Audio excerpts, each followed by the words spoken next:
Só que o NGS, ele também pode ter um problema.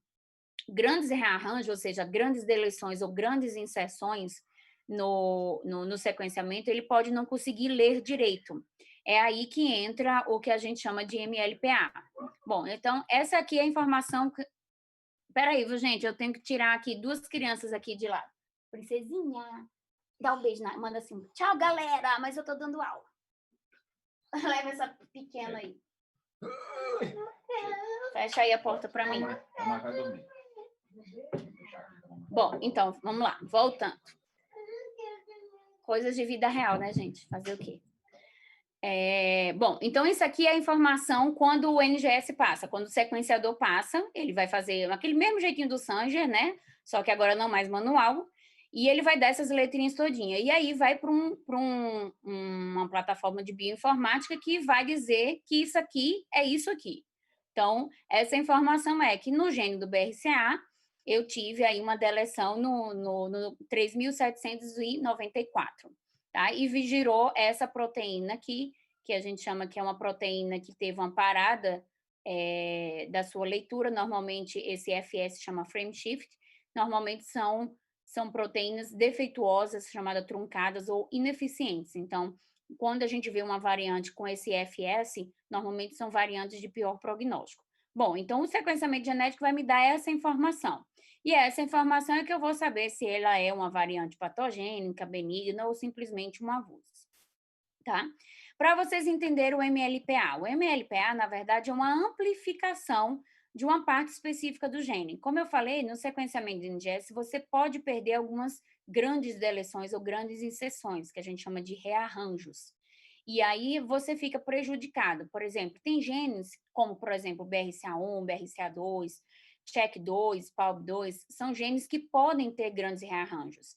Então, quando você faz só o NGS, você pode estar perdendo aí de encontrar alguma alteração que não foi vista pelo NGS. Então, muitas vezes, quando o sequenciador não tem o que a gente chama de CNV, que é variação do número de cópias, obrigatoriamente a gente tem que pedir o NGS mais o MLPA, que seria exatamente a amplificação. O que a gente faz? Ele percebe, pega o gene, coloca 2 sondas naquele lugar específico, amplifica aquele lugar, e aí ele vai ver se realmente não teve nenhuma indeleção ou inserção naquele lugarzinho. É como se eu colocasse uma lupa e fosse ver mais de perto se a gente encontra alguma alteração. Então, normalmente, o LPA é para detectar sequências pequenas, até 60 nucleotídeos, tá?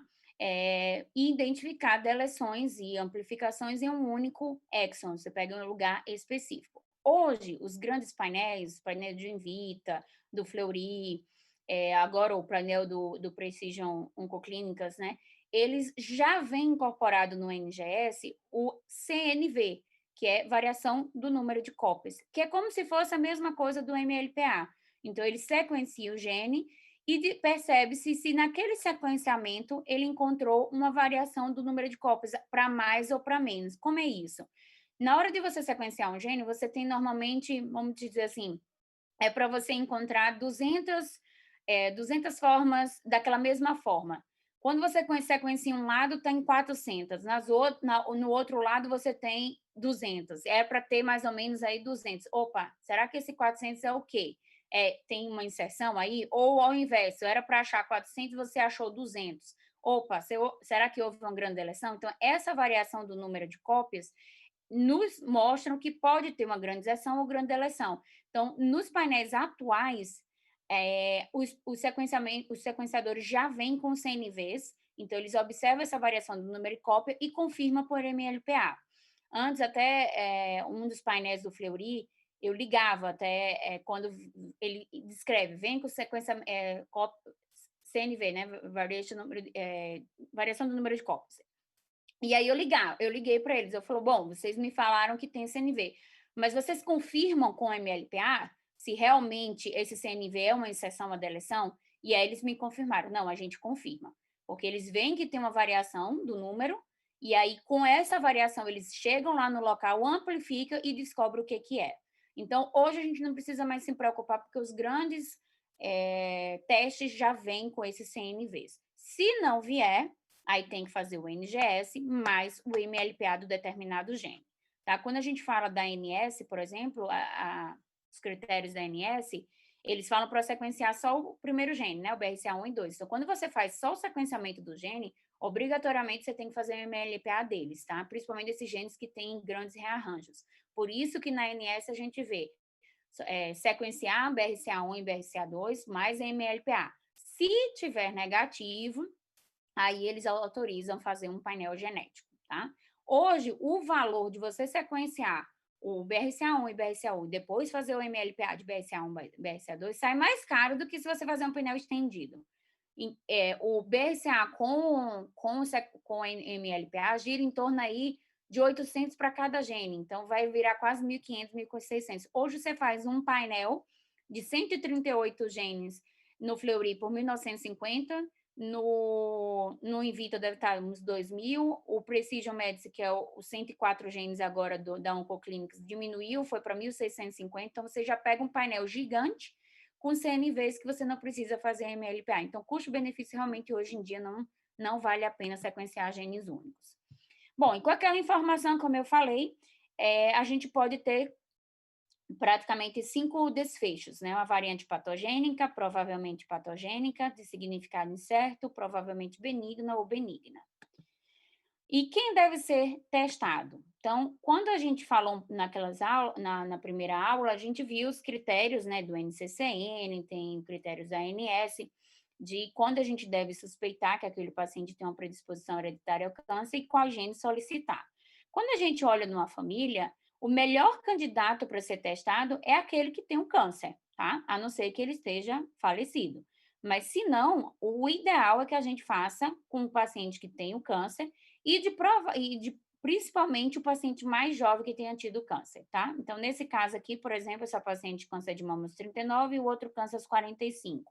Teve um histórico aí de uma tia, né, com 40 anos câncer de mama. Nesse caso dessa família, essa paciente seria a mais importante para ser testada, né, que é a paciente que teve o caso índice, que teve o câncer e com a idade mais jovem. Se na impossibilidade, aí sim você vai para outro familiar, mas tendenciando sempre começar a investigação para o paciente que teve o câncer, tá? E qual tipo de teste deve ser indicado? Como eu falei, mutações mais frequentes são as mutações de ponto, né, que a gente chama missenses, não missenses, detectadas por sequenciamento, mas a maioria desses genes pode apresentar o que eu expliquei, grandes deleções ou grandes duplicações. Então, sempre que possível realizar painel de gene com avaliação de ponto mais o CNV, que é o Copy Number Variation, que vai ver exatamente esses grandes deleções e grandes duplicações. Pelo rol da ANS, você teria que fazer BRCA1 e 2, se negativo você faz o MLPA, se negativo você faz o painel de genes com CNV. E se indisponível, você faz o painel de genes CNV e depois o MLPA para os genes principais do painel. Imagina a fortuna que fica. Então, realmente, custo-benefício hoje não vale a pena você fazer esse sequenciamento. Tanto que hoje, até nos relatórios, eu tendo a escrever isso, que financeiramente para o convênio, é mais fácil você fazer logo um painel, porque você vai estender a sua investigação por um preço praticamente igual a se você fizesse apenas 2 genes com MLPA. Porque sequenciamento de genes únicos não vem com MLPA nem com CNVs, ou não vem com CNVs. Então, teoricamente, assim, obrigatoriamente você tem que sequenciar e depois fazer MLPA. Nos painéis, não. Os painéis já vêm com essa tecnologia de CNVs. Gente, se vocês tiverem dúvida, podem perguntar, tá? Eu sei que é um tema que às vezes não é tão fácil. Bom, então a gente partiu de uma era onde se só fazia esse BRCA1 e 2, né? Depois a gente começou aí já a fazer os painéis genéticos específicos para cada subtipo, então tem o painel de mama com os principais genes que a gente falou na primeira aula, né, relacionado às principais síndromes que podem levar a câncer de mama. Depois tem o painel de mama e ovário, que além dos genes de mama, também acrescentam aí genes de Lynch, como EpiCAM, MSH2, MLH6, MLH1 e PMS2, e genes de ovário, como RAD51C, RAD51D e BRIP1.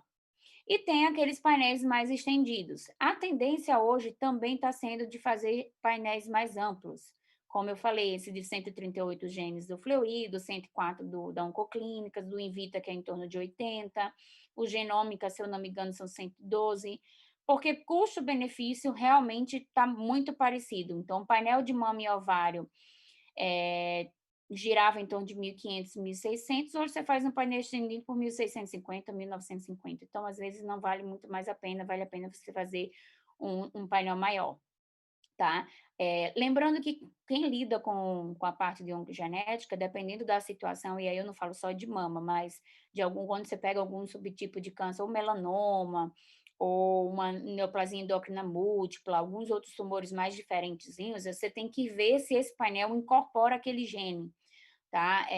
Porque às vezes não incorpora, e aí você tem que ligar para o laboratório para pedir esse separado, ou porque você pode perder aí um gene importante para aquela determinada síndrome. Quando a gente fala de mama e ovário, praticamente não existe isso. A gente tem todos os genes mais importantes já nesses painéis genéticos completos, até porque são genes que a gente tem acionabilidade, que a gente sabe o que a gente pode fazer quando a gente sabe dos resultados, tá? Então, a gente sabe que o painel ele é mais fácil, ele é mais rápido. Hoje, em torno de 3 semanas, a gente já tem o resultado, sai mais barato e identifica muito mais mutações do que a gente fazer gene por gene, como era feito anteriormente, tá? Então, normalmente, os painéis, se a gente for ao pé da letra, a indicação é quando a gente tem uma sobreposição fenotípica. Então, por exemplo, na família, a gente tem mama, ovário, pâncreas, ou seja, você quer ver genes não só de mama, mas de ovário, de outros. Quando você tem uma heterogeneidade genética, ou investigação em etapas de alto custo, como eu falei, que vai um por um, né? Ou quando você tem uma estrutura familiar limitada, por exemplo, eu já peguei uma paciente onde ela era adotada, ela não tinha informação nem do pai nem da mãe, ela tinha um câncer de mama numa idade muito jovem. Então, nesse caso, eu não posso sequenciar genes únicos, a gente vai para painéis, porque você está aí, a gente não sabe o fenótipo da família, a história familiar, para ver se a gente sabe se puxa mais para um lifraumene, se vai mais para um Peutz-Jeghers, ou se vai para câncer de mama e ovário. Então, nesses casos de estrutura familiar limitada, a tendência é se realizar um painel. As limitações é a variante de significado desconhecido. A gente sabe que os painéis, quanto mais a gente utiliza painéis amplos, mais chances da gente encontrar VUS, né? E que são VUS que vão aí tirar o cabelo, para alguns médicos vão se pensar, nossa, e agora? Né? O que eu faço com essa informação? Até que se prove o contrário, o VUS é VUS. Tá? E a 90% ou até mais dessas VUS vão ser categorizadas futuramente como benignas. Tá? Em torno de 5 a 10% é que vão ser reclassificadas para patogênicas. Então, quando a gente está diante de uma VUS, não é para ter uma conduta em cima do VUS, a não ser que você tenha uma história familiar extremamente importante e que você encontre outras pessoas com essa mesma VUS e com um fenótipo muito característico de certa doença. Aí você tem que individualizar cada caso, tá? Fora isso, você tem limitações de encontrar genes de penetrância moderada ou baixa, que você realmente ainda não tem uma conduta, uma acionabilidade para esses genes, né? Que foi muito que o Gadelino está falando, né? A gente às vezes pega uma variante aí em SHEC2, SHEC2 a gente até ainda sabe um pouco, mas, por exemplo, eu tenho uma paciente que teve câncer de mama e ela veio com uma mutação em RAD51. RAD51C é um gene muito mais relacionado ao ovário do que de mama. Tem alguns estudos mostrando como triplo negativo também pode ser RAD51, mas que ainda pelos guidelines ainda não tem uma sabibilidade. Você não indica essa paciente uma mastectomia profilática ou só indicaria a oforectomia. Então, quanto mais painéis maiores você faz, mais a probabilidade de você encontrar gene de penetrância baixa ou moderada que não vai mudar a conduta para esse paciente, muitas vezes você vai levar uma ansiedade para tanto para o médico e para o paciente. Então, aí a importância de um aconselhamento genético adequado, explicar o que pode ser encontrado no teste, o que foi encontrado, o que vai mudar na vida do paciente e da família, o que a gente pode reavaliar depois, né? Inclusive, aqui é só para mostrar, quando a gente utiliza painéis cada vez maiores, né, esse painel de 29 genes, você tem um aumento aí mais de 40% de encontrar VUS. Foi muito interessante na ASCO esse ano, que ele mostrou um estudo, acho que foi o PROMPT, que avaliou os pacientes que fizeram salpingoforectomia. e agora eu não tenho decorada a porcentagem, mas, assim, foi absurda a quantidade de pacientes que fizeram salpingo-oforectomia simplesmente porque encontraram uma VUS nos seus resultados. Então, o médico não sabia o que fazer com aquela informação e indicou uma salpingo-oforectomia sem nenhuma justificativa, uma indicação. E tinha pacientes que fez, inclusive, sem nem VUS, que simplesmente encontrou uma variante em um gene não relacionado a câncer de ovário. Vamos chutar. Encontrou um gene, uma variante no gene ATM, não tende a ter câncer de ovário. E aí a pessoa que pegou o resultado não sabia o que lidar com isso, indicou salpingo-foré. Então, você indicou uma cirurgia extremamente complicada, porque você leva uma paciente à menopausa precoce, né, com todos os efeitos da menopausa precoce, mas sem nenhuma indicação clara. Então, realmente, assim, eu acho, a cada dia, que a gente tem que utilizar essa tecnologia para nos ajudar a conduzir nossos pacientes, mas por alguém que saiba o que está fazendo, né? Solicitar o exame, eu acredito que cada dia mais vai ser solicitado por não especialistas, mas eu acho que a avaliação desse exame é o mais importante. Então, os mastologistas e outros que lidam com a área de câncer, eu acho que vai poder solicitar, e eu acho que totalmente indicado solicitar. Porém, uma avaliação pós-teste é extremamente importante para quem realmente entende do que está vendo, para não criar uma conduta não adequada. Esse estudo aqui é do Minaline, é um dos participantes, mostrando as principais mutações encontradas na população brasileira. A gente, né, tem em torno, na população em geral, normalmente o BRCA1 e 2 gira em torno de 30%. Aqui no Brasil a gente encontrou quase, né, quase 50% de BRCA, e o TP53, na população em geral, gira em torno de 3%, 5%. Na população brasileira é maior, em torno de 11%. Né? A gente sabe que a gente tem uma variante que é muito comum no Brasil, que é uma mutação fundadora do Brasil, que é a R337H, e corresponde a 71% de todas as mutações de TP53, tá? Relacionadas a câncer de mama no Brasil. Então, a gente sabe daquela historinha que várias pessoas já contaram do tropeiro, né, que veio lá da Europa e saiu descendo aí o Brasil fazendo menino, né? E aí foi deixando o genezinho dele e a variante dele. Então, a gente tem uma grande concentração de famílias no sul, sudeste e centro-oeste do Brasil, com essa variante R337H. Essa semana saiu um estudo, né, mostrando que essa variante, ela é muito, tem uma grande amplitude de fenótipo. Tem desde pacientes que têm muito histórico de câncer, tem outros que têm pouquíssimos.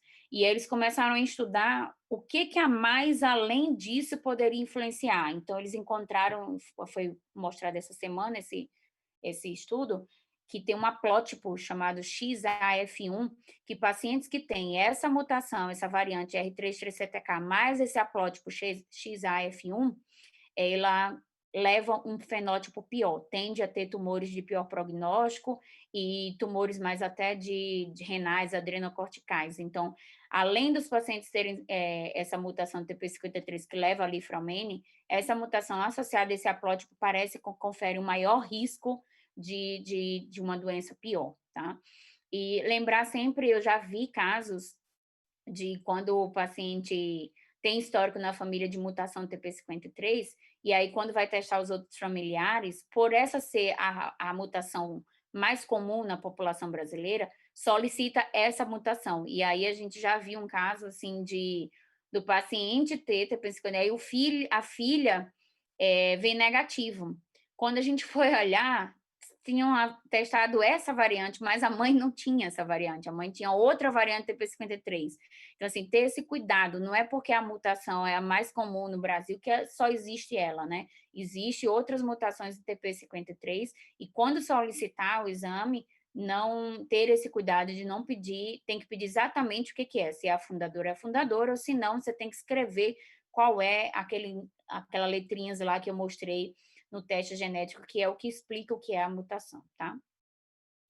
Então, quando a gente encontra uma variante, como eu falei, ela pode ser benigna, né? Ela é considerada teste negativo, essas não têm nenhuma relevância clínica, Normalmente, elas não são reportadas no laudo, e essas variantes benignas têm que existir para tornar uma pessoa diferente da outra. Então, a gente tem variantes de uma pessoa, né, porque nenhum gene é igual ao outro nas pessoas.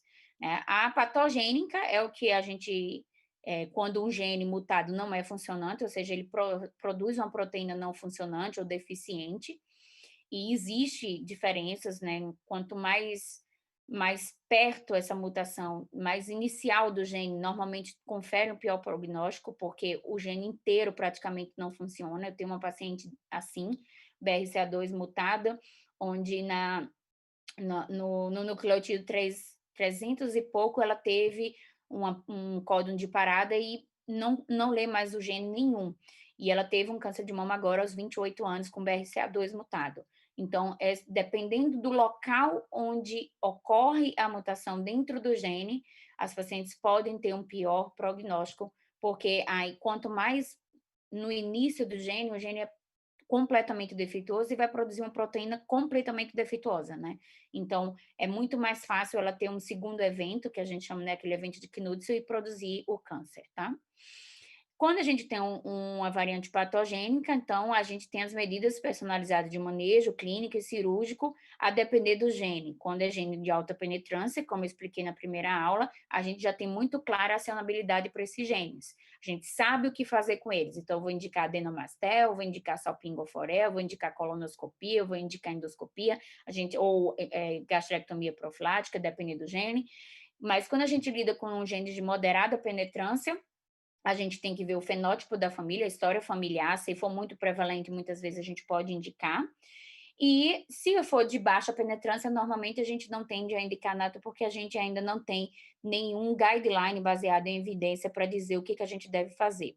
O que o Guidalini falou foi exatamente algo que vai incorporar o nosso futuro, principalmente para esses genes de moderada penetrância, é o que a gente chama de risco poligênico, que são pequenas alterações, chamadas SNPs, que as pessoas têm e que isoladamente eles não levam a fenótipo nenhum, mas quando associadas, além de associadas a fatores ambientais, eles aumentam o risco. E aí, eles fizeram um estudo, né, pacientes com SHEQ2, que são genes de moderada penetrância, quando associaram esse score de risco poligênico, o risco de ter um câncer de mama variou de menos de 20%, entre 20% e 50% e até mais de 50%. Então, uma mesma paciente que tem a mesma variante no CHEK2, elas podem ter menor de 20%, entre 20% e 50% de câncer, ou até mais de 50% de câncer, quando a gente associa o risco poligênico. Então, é o futuro, a gente tentar estabelecer quem realmente precisa de um rastreamento mais expressivo, mais importante, ou até mesmo uma cirurgia profilática, ou aquela que a gente vai ficar muito tranquilo, porque o risco dela desenvolver câncer é muito pequeno, porque os outros fatores associados, né, o risco poligênico, ele é baixo. Os estudos de risco poligênico são todos europeus. Então, hoje a gente ainda não tem algo que seja validado para o Brasil, porque a gente sabe que a nossa cultura, nossos ambientes, né, tudo que a gente faz é bem diferente dos europeus, seja incorporação de hábitos de vida, como inclusive dessas variações de SNPs. Então, é algo a longo prazo aqui para o Brasil, mas é algo que já está sendo incorporado lá fora, como para tentar selecionar melhor os pacientes que precisam realmente de um rastreamento maior. Quando a gente fala em variante patogênica, é aquela que a gente pode, inclusive, o paciente ser candidato ao inibidor da PARP, né? Por exemplo, o olaparib. Então, quando a gente encontra uma variante patogênica BRCA1 e BRCA2 germinativo para câncer de mama, em pacientes metastáticas, a gente está indicado utilizar o olaparib, seja para triplo negativo ou para pacientes receptor hormonal positivo. O estudo é maior com triplo negativo, mas a gente pode usar também o receptor. Então, a gente tem uma droga-alvo, né, atuando exatamente naquela paciente que tem aquela alteração específica, né? Quando a gente fala de inibidor da PARP, está ampliando muito o seu uso. Nós temos já muito bem consolidado em ovário, agora com mama, com o estudo olimpiado, temos para pâncreas e para próstata. E está sendo ampliado não só para variantes em genes de alta penetrância, como BRCA1, 2, mas também para outros genes como ATM, CHEK2, e também para outros tipos de alterações de via de recombinação homóloga, como eu expliquei na primeira aula, que esses genes fazem parte na reparação do DNA. Então, talvez essa droga também atue em outros genes que também atuam na reparação do DNA, além do BRCA1 e 2, mas a gente pode discutir isso em outras aulas. Foi até alguns estudos que saiu na ASCO esse ano, bem interessantes, que vai ampliar também o uso dessas medicações para outros pacientes.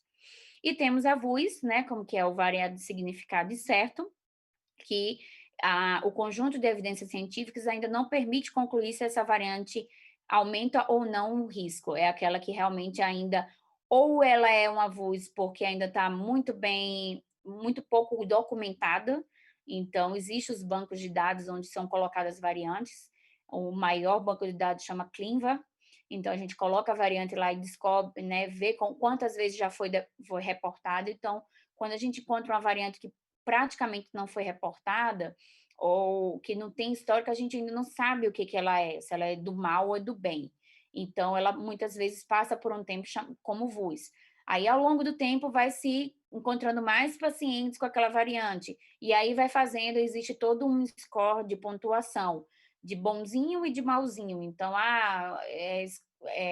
por exemplo, um score de mal é quando essa variante produz uma proteína truncada, uma proteína deficiente. Então, em estudos funcionais, estudos proteicos, vai ver que aquela proteína não funciona, a tendência é que essa VUS está mais com carinha de mal do que carinha de bem. Então, mas até ela ser reclassificada, ela é classificada como VUS. Então, como VUS, a gente ainda não tem nada ainda para declarar sobre ela. A não ser, como eu falei, individualizar o caso, se a família realmente for muito importante a história familiar, e você tem outras VUS iguaizinhas naqueles outros casos, e aí você tem que individualizar. Normalmente o laboratório liga, pelo menos o Invita liga, quando essa VUS é reclassificada. Eu tive uma paciente assim, BRCA1 de VUS, 3 meses depois ela foi reclassificada para patogênica. E essa paciente, inclusive, fez a salpingoforé e adenomastese bilateral só depois. Mas lembrando, a maioria das VUS, 90%, elas vão ser reclassificadas para benignas. Menor porcentagem vão ser patogênicas, quando for reclassificadas, tá? E quando você tem um paciente com VUS no seu consultório, uma orientação é que esse paciente deve retornar, né? A gente pede para retornar com 1 ano, para que essa VUS seja reavaliada, porque a grande maioria dos laboratórios, eles não te dão esse feedback. Você tem que estar sempre reavaliando essas VUS para ver se elas foram reclassificadas. Então, a gente sempre pede para retornar com 1 ano, tá? Mas, como eu falei, correlacionar sempre a história do paciente, história familiar, e sempre ver a atualização nos bancos de dados. Como eu falei, o banco de dados mais utilizado é o ClinVar. Tem o Varsomy, que também é um que a gente pode ver, mas o ClinVar, vamos dizer que é o que a gente tem mais confiança de dados. Tem os dados da Embry, tem outros também, mas o ClinVar a gente usa mais na prática.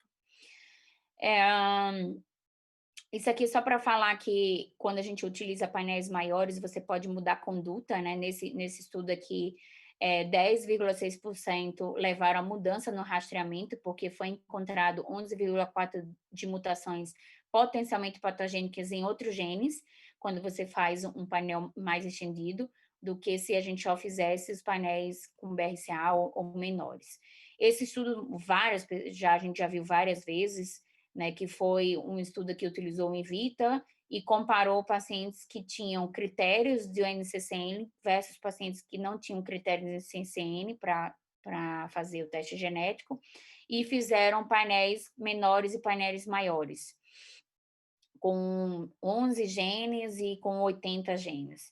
E eles encontraram que os pacientes que que tinham critérios do NCCN, você encontrou mutações patogênicas em torno de 10,2%.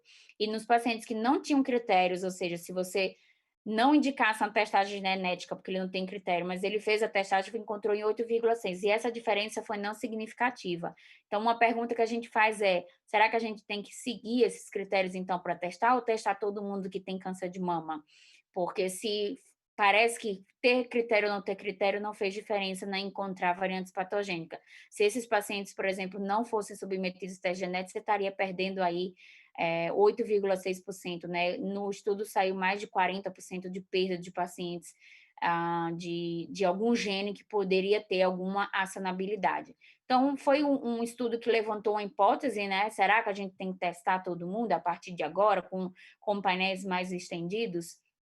Então, todos os pacientes com câncer de mama, eu acho que ainda não é para todo mundo, mas eu acho que a gente tem que ampliar mais os nossos pensamentos, não fazer limitar BRCA1 e 2, isso aí ficou para trás, né? Limitar os painéis que só do NCCN eram só 11 genes, também a gente não usa mais. Então, utilizar pelo menos o painel de mama e ovário, que é em torno de 25 genes, ou painéis maiores, tá?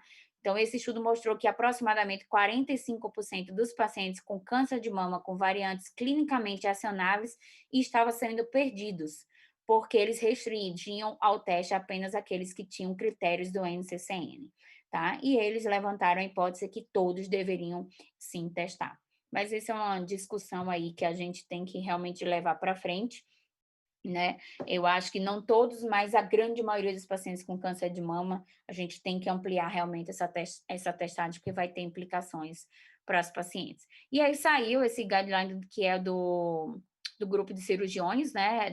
Um consenso do grupo de cirurgiões, que quais são as 5 indicações deles, né? Ginecologista, mastologista, oncologista e outros profissionais que podem orientar pacientes sobre o teste genético, e se a história do paciente ou teste forem complexos, devem encaminhar ao médico aí, geneticista ou oncogeneticista. Todos os pacientes com história pessoal de câncer de mama, história pessoal, tá? De câncer de mama, devem ter acesso ao teste adequado, minimamente incluindo os genes BRCA1, BRCA2 e PALB2. Inclusive, o PALB2, eu falei na primeira aula que ele era de moderada penetrância, tendendo a subir para alta penetrância, e essa semana ele foi já praticamente classificado como um gene de alta penetrância, tá?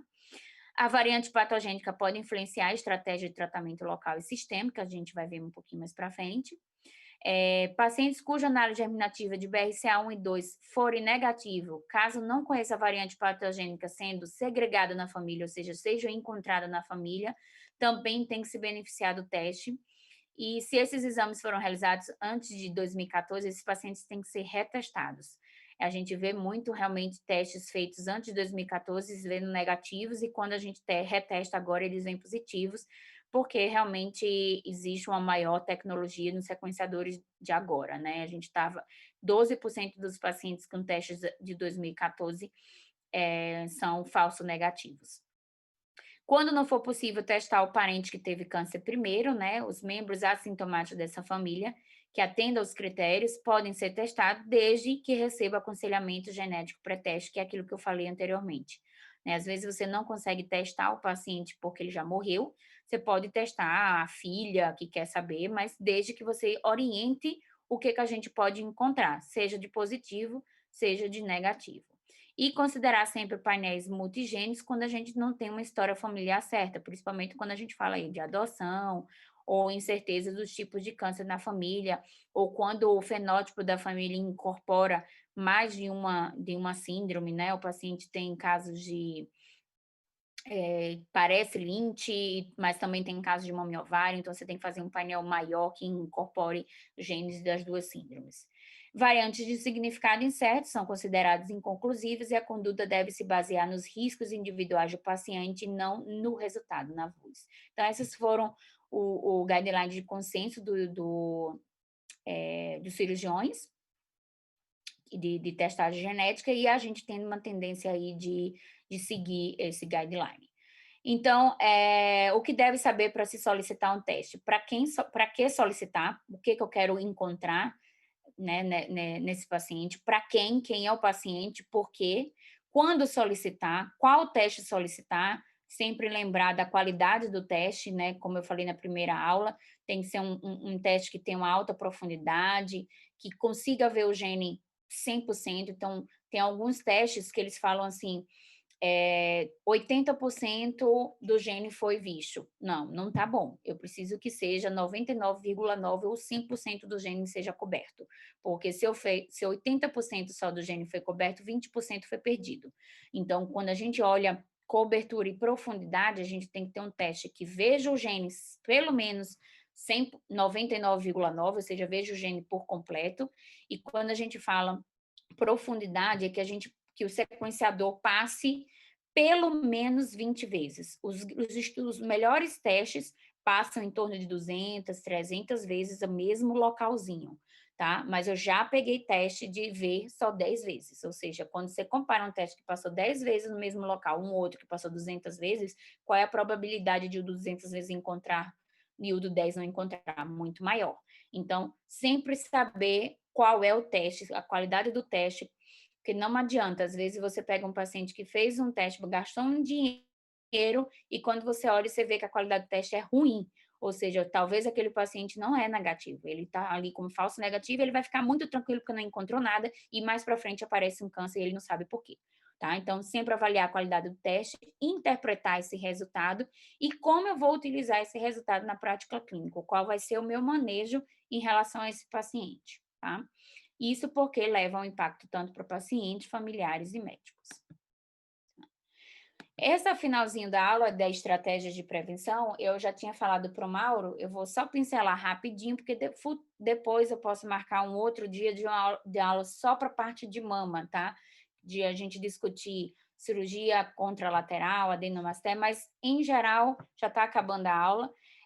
Quais são as estratégias de prevenção? A gente pode intensificar o rastreamento, ou a gente pode partir para uma cirurgia de redução de risco, ou a gente pode prevenir com medicamentos. Né? Isso aqui era o que a gente tinha antigamente, né? Grandes famílias tendo câncer de mama, irmãs tendo câncer de mama, e o que a gente quer é mudar esse cenário. A gente quer que realmente isso não aconteça, né? Que os pacientes cada dia mais tenham a possibilidade de fazer um teste genético e prevenir o aparecimento de algum câncer. Quando a gente fala em rastreamento, com ressonância e mamografia, a gente sabe que a ressonância ela é mais sensível, né, para encontrar tumores que não seriam vistos na mamografia. Então, aqui é um exemplo de uma mamografia BRADS 2, e quando você faz uma ressonância, você encontra aí uma lesão suspeita. Então, o rastreamento com ressonância de mama, ela aumenta realmente a sensibilidade, e podendo encontrar tumores menores, e em pacientes com mutações, essa é a orientação, que a gente faça rastreamento com ressonância associado a ultrassom ou tomossíntese, tá? Pelo menos, caso essa paciente não seja indicada para uma cirurgia redutora de risco, ela deve fazer um rastreamento de uma paciente de alto risco. Então, ressonância a cada 6 meses, intercalada com ultrassom ou com tomossíntese. Aqui é só para falar dos genes, aqui são os principais genes relacionados ao câncer de mama, né, como eu falei. Então, aqui tá os exames, as orientações pelas idades, mamografia ou tomossíntese e a ressonância contrastada, e como deve ser feito esse manejo. Isso aqui, se vocês quiserem, depois eu mando para vocês, mas é só tipo, uma forminha de vocês saberem. Esse é um estudo até da Maria Isabel Achatz, onde ela orienta como seria o rastreamento para determinados genes, então do ATM, CDH1, que é do câncer gástrico difuso, da neurofibromatose, do PALB2, do PTEN, que a gente falou, né, síndrome de Cowden, que pode dar câncer de mama, tireoide, tumores renais, o SRK11, que é o PET-GEGA, que pode dar tumores gastrointestinais também, além de mama, né, todos esses genes aqui estão relacionados a câncer de mama. O tamoxifeno, né, ele pode ser utilizado aí como uma quimioprofilaxia para pacientes com mutações, diminui o risco de câncer de mama contralateral, tá? Em portadores de BRCA. Quando a gente fala de mastectomia, aí é uma grande discussão, e aí é o que a gente vai falar mais na próxima aula. Mas a grande maioria dos estudos mostram que a mastectomia profilática, né, profilática, não uma contralateral. A profilática, ela reduz o risco do aparecimento, mas parece não afetar a sobrevida global dessas pacientes. Ela reduz o aparecimento, né, porque você vai diminuir aí o tecido mamário praticamente como um todo, vai deixar uma fina camada, né, o ideal que fique aí em menos de 5 milímetros de camada de tecido retropele aí, que eu não sei como é que vocês falam, e você cai o risco aí de 90% para 5%, lembrando, né, que o paciente sempre vai ter risco, porque fica essa gordurinha aqui atrás do mamilo. Mas a mastectomia profilática bilateral, ela reduz o risco do aparecimento, mas a grande maioria dos estudos não falam em aumento de sobrevida para esses pacientes. Então, ainda é uma certa, né, uma certa discussão. O que acontece? Inclusive, saiu um estudo, acho que eu não sei se eu coloquei esse aqui, do BRCA2, né, mostrando BRCA1 e BRCA2, falando que o BRCA2, por ser um tumor que tende a ser mais, não que seja mais em pacientes mais velhos, mas o crescimento dele é mais contínuo, então tem menos jovens e são tumores mais luminais, né? 75% dos pacientes com BRCA2 têm luminais, são tumores luminais. Em torno de 23% são triplo negativos, então tende a ter um fenótipo melhor em idades mais avançadas. Então esse estudo mostrou que para BRCA2 mutados, fazer o rastreamento com ressonância e mamografia é tão igual do que a mastectomia redutora de risco. Um pouquinho diferente quando a gente fala em BRCA1, né? Porque o BRCA1, 60% são triplo negativos e a grande maioria dos pacientes são pacientes jovens. Então, você pegar um paciente de 30 anos de idade e fazer ressonância e mamografia a cada 6 meses para essa paciente, realmente, assim, além de ser cansativo, você vai levar uma grande radiação nesses pacientes, e então é muito mais prático, mais, assim, pelo menos mais lógico, você fazer uma adenomastectomia, uma cirurgia redutora de risco. E nesse estudo, realmente, os pacientes BRCA1 tiveram menor mortalidade específica para câncer de mama comparado aos pacientes BRCA2. Agora, quando a gente está diante de um paciente BRCA2, 60 anos, 70 anos de idade, né, você tem que ver a expectativa de vida, ou mesmo o BRCA1, que digo, você tem que ver a expectativa de vida dessa paciente e ver, né, benefícios, e até o histórico do câncer, se essa paciente já teve o câncer, o histórico do câncer, né? Porque se você está diante de uma paciente com uma doença extremamente localmente avançada, com 10 linfonodos positivos, a probabilidade dessa paciente ter uma doença sistêmica e morrer por esse câncer é muito maior do que ela ter um segundo câncer, né, na mama contralateral, quando eu falo, quando a paciente já teve o câncer.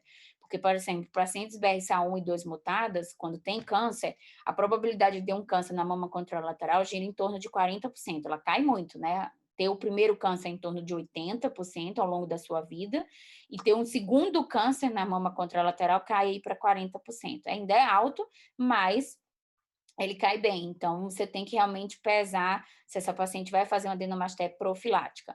E quando a gente fala em genes de moderada penetrância, aí sim que a gente não indica, porque se a gente tem 40% de câncer de mama na mama contralateral em BRCA1 e 2, que é de alta penetrância, quando a gente pega um gene de moderada penetrância, isso aí cai para torno de 20%. Então, é algo que pode ser manejável com exames de rastreamento, levando em consideração que a adenomastectomia, né, não é uma cirurgia fácil, né, é uma cirurgia de grande porte, os pacientes, a maioria das minhas pacientes ficam com a mama sem sensibilidade, né, então tem comorbidades, pode ter risco aí de necrose de mamilo, então na próxima aula que a gente for falar sobre isso, a gente vai ver que as indicações têm aumentado cada vez mais, né, mas não uma indicação formal, mas por vontade do médico de fazer, e a gente tem que pensar em qualidade de vida para o paciente e o desejo da paciente, dar outras opções também de rastreamento e não só a cirurgia como sendo a única coisa que a gente tem que fazer na vida, né. A salpingoforé não, aí essa aí a gente não tem como escapar, porque realmente ela reduz mortalidade. E outra coisa, a gente não tem nenhum exame de imagem que a gente consiga acompanhar esses pacientes, né? Quem não tem cisto no ovário? Praticamente todo mundo tem. Quem vai dizer que esse cisto não é um câncer? Então, todos os pacientes que têm mutação em genes relacionada a câncer de ovário, esses pacientes têm que indicar a salpingoforé. Quando a gente fala de BRCA1, a gente fala em torno dos 40 aos 45 anos, esses pacientes têm que ser encaminhados a salpingoforé. E quando a gente fala em BRCA2, em torno aí de 45, um pouquinho mais para frente, tá? Mas tem alguns estudos até mostrando BRCA1 de 35 a 45 e BRCA2 de 45 a 50, 55. Uma opção que pode ser feita é a salpingectomia, mas isso não é guideline, tá? você retirar só a trompa, né? Existe a teoria de que os cânceres de ovário, eles surgem das fibras das fibras das trompas. Então, a partir do momento que você retira a trompa e as fibras, você diminui aí o risco de ter o câncer de ovário. Mas isso aí é para uma situação de exclusão, né? Quando você, às vezes, ainda quer que mantenha um ovário ali por um tempinho para aquela paciente, mas a indicação é que no momento ideal da idade seja indicado salpingo-floré. E isso inclui pacientes, inclusive, mais velhas, tá? Para quando a gente está diante de uma paciente de 70 anos, por exemplo, mas com BRCA2 mutada, se ela tinha uma expectativa de vida, essa paciente tem indicação de retirar. Às vezes você não vai encontrar mais o ovário bonitinho, porque eles já estão atrofiados, mas você tem indicação de retirar as trompas, porque a gente sabe que o câncer de ovário, né, às vezes ele é muito mais, assim, penoso do que o câncer de mama e a gente não tem nenhum exame que a gente possa acompanhar. Tem alguns estudos falando de ultrassom associada a CA 125, mas é muito pobre em a gente detectar alguma coisa e muitas vezes você vai detectar e não vai saber se aquilo é ou não é, a não ser que você tire, tá? Aqui só mostrando os riscos. E, por fim, mostrando, né, as implicações de a gente ter uma variante patogênica, está aí principalmente no uso de medicações, né, o que a gente tem no mercado são os inibidores da PARP, os dois aprovados é o olaparib e o talazoparib, o olaparib no cenário metastático pelo estudo Olimpiade e o talazoparib pelo estudo Embraca. A gente não tem disponível no Brasil, os dois são autorizados pelo FDA, mas o único pela Anvisa é o olaparib, então, que a gente utiliza hoje em dia. Tem estudos avaliando eles no cenário adjuvante e também no cenário neoadjuvante, mas ainda sem uso na prática. E esses inibidores da PARP também se ampliam aí não só para mama, mas como eu falei, muito já categorizado para câncer de ovário em manutenção, como para pacientes que já tiveram recidiva. Para próstata também já tem, para tumores BRCA1 e 2 e também para pacientes que têm mutação de ATM, também consegue, às vezes, judicializar e conseguir a medicação, porque teve resultados positivos para próstata. E para pâncreas também, BRCA1 e 2, e também tem alguns estudos aí de fase 2 falando de PALB2 para pâncreas. Então, são drogas que vão atuar nessa enzima chamada PARP, que está relacionada ao reparo do DNA, e quando essa paciente tem a mutação num gene que também faz o uso desse reparo do DNA, quando você associa essas duas coisas, esses dois efeitos, você tem uma letalidade do câncer, da célula, né? Você tende a ter uma morte celular. Então, por isso que essa droga ela leva o que a gente chama de letalidade sintética e tem uma grande utilização em pacientes mutados. Opa! Então, só aqui para mostrar que os genes de via de recombinação homóloga, como eu falei, não é só BRCA1 e BRCA2, todos esses genes atuam na reparação do DNA. Então, os genes, vamos dizer, são sensores, são o ATM e o ATR, eles percebem que houve uma quebra do DNA, que houve algum erro, né? E essa quebra do DNA pode acontecer por várias coisas, seja por radiação ionizante, por quimioterápicos, agentes alquilantes, seja por ultrassom violeta, tudo pode levar à quebra do DNA.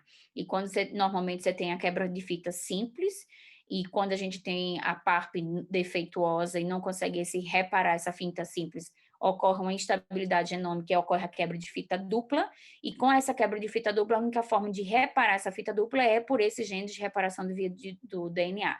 Então, o ATM e a TR percebe esse erro, manda a informação aqui para os genes que a gente chama de mediadores, onde está o BRCA1, BRCA2 e o PALB2, e por fim, eles levam para os genes efetores, que é RAD51C e RAD51D, que vai levar a duplicação e a replicação certinha e reparando esse dano do DNA e a célula seguindo aí não para a morte e sim para continuar a sobrevivência. Então, todos esses genes estão envolvidos na via de recombinação homóloga e, portanto, todos esses genes estão sendo alvos de estudos hoje para esses inibidores da PARPs, além do BRCA1 e 2. Tá? Então, na ASCO mostrou que para câncer de mama, pacientes com mutação germinativa em PALB2 tiveram taxa de resposta de 82%, como também encontraram o BRCA1 e BRCA2 somático, ou seja, no tumor, tendo uma taxa de 50%. Então, futuramente a gente vai ver que essas drogas vão ser utilizadas não mais só em alterações germinativas de BRCA1 e 2, mas também com outros genes da via de reparo, como também alterações somáticas, ou seja, alterações encontradas no tumor, tá? E o olaparib, por exemplo, já é autorizado para câncer de ovário, tanto para mutação germinativa como para mutação somática, ou seja, o tumor possui esse defeito desse gene e defeito da função da proteína. Então, aqui só para mostrar os manejos de redução, né? Mastectomia, tamoxifeno, oforectomia e até contraceptivos orais quando a gente fala em câncer de ovário, né? O contraceptivo, ele é uma proteção para câncer de ovário, apesar de ele aumentar aí um risco mínimo, mas dependendo do tipo de contraceptivo, você pode aumentar o risco no câncer de mama. E, por final, eu já tinha mostrado, eu acho que isso na primeira aula, mas isso é uma dica para vocês, quando vocês tiverem alguma dúvida. Isso é o site da Myriad, que é o maior, talvez um dos mais importantes laboratórios, junto aí com o da Embry, onde e dentro desse site tem um que chamado Gene Table. E aí você escolhe lá o gene que você quer, BRCA1, BRCA2, ATM, e aí você consegue ver tanto o risco de doença como o manejo. Então, no BRCA1 ele fala manejo para mulher, para ovário, para homem. Então, quando você deve começar com a avaliação, então a avaliação da mama deve começar aos 18 anos, 25 anos exame clínico, e a partir dos 25 anos, aí sim, ressonância de mama, com mamografia ou tomossíntese, considerar a mastectomia redutora de risco. Isso aqui, como eu falei, não é categórico, tem que ser individualizado, porque, como eu falei, os estudos mostram uma diminuição de risco, mas não ainda uma sobrevida global. Mas a tendência em pacientes jovens e com BRCA1 mutado é a gente realmente indicar a mastectomia, mas é uma indicação, na verdade, a que a gente não chama uma indicação, é uma recomendação, né? A gente não pode bater o martelo. Se o paciente, por exemplo, disser que não quer fazer, a gente não vai indicar. Então, a gente sempre recomenda de acordo com a idade do paciente, mas não é uma total indicação. E quando a gente fala em genes de moderado risco, né? E que tem um fenótipo muito importante na família, a gente pondera essa possibilidade de fazer a mastectomia de acordo com a história familiar. Então, esse GNTB é bem legal, porque ele mostra o BRCA1, aí ele mostra para os outros, também para o BRCA2, ele mostra o que a gente deve fazer para screen de melanoma, de pâncreas. A gente sabe que o BRCA2 aumenta, né, risco de melanoma e de pâncreas também. O P53, que eu falei do Lifromenin, tá? Por exemplo, a cirurgia conservadora de mastectomia para Lifromenin também tem que ser individualizada. Como eu falei, o Lifromenin, ele pode causar vários tipos de câncer, sarcoma, tumores de adrenocortical, em mulheres o principal é mama, mas pode ter uma variabilidade de câncer, então você vai muito pelo fenótipo da família e vai individualizar cada caso. Então nesse GeneTable ele mostra tudo, tá? Então o PTEN, que é o da síndrome de Cowden, o PALB2, que virou aí um gene de alta penetrância, o STK1, que é o PET-JEGA, então ele mostra tudo que a gente tem que fazer com essas pacientes, o manejo desses pacientes. O CDH1, que é o câncer gástrico-difuso, mas pode levar ao aumento aí do câncer de mama. Lembrando que o câncer de mama relacionado ao CDH1 normalmente são tumores lobulares, tá? E quando a gente fala em ER2, é o TP53, a gente pensa mais em ER2. E BRCA1 triplo negativo, tá? Isso é normalmente a questão de prova aí do tema aí para vocês, né? CDH1 está relacionado a câncer de mama lobular. E aqui o ATM, CHEK2, que eu falei de gene de moderado risco, o ATM e CHEK2 também. E aqui só a última ilustração mostrando todos os alvos terapêuticos, né? Mostrando que a genética realmente tem muito aí o que crescer, né? Tudo vem de alguma alteração, seja uma amplificação, seja uma mutação, seja uma deleção, né? Que tem drogas aí atuantes. Então, quando a gente fala em bevacizumab, a gente está falando do VEGF. Quando a gente fala do trastuzumab, a gente está falando de uma amplificação de ER2 que tem uma medicação específica para isso, né? Lapatinib, neratinib. Então, tudo isso está relacionado à genética. Os inibidores da PARP que vão atuar especificamente na PARP. Então, tem muito que a gente crescer aí de conhecimento, tanto germinativo como somático, quando a gente avalia o tumor em si.